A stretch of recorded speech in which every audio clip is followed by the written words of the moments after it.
আসসালামু আলাইকুম। হাদি ভাই মারা গেছে, ইন্না লিল্লাহি ওয়া ইন্না ইলাইহি রাজিউন। আসলে ভালো মানুষ বাংলাদেশে থাকার মতন কোনো অধিকার আমি মনে করি বাংলাদেশের মানুষের কাছে নাই। মানে ভালো মানুষ আর কি, যারা প্রতিবাদী মানুষ। তা তোরা হাদি ভাই তো মারা গেছে, তোরা চোর ডাকাত বেয়াদব লুচ্চা তোরা থাকি তোরা এদের চালাইস।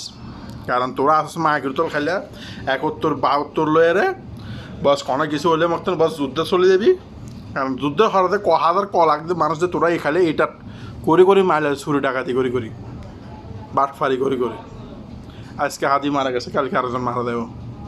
তোরা চোর ডাকাতেরা থাকবি খাইবি দেশের ভিতরে, টেনশন নাই তোর।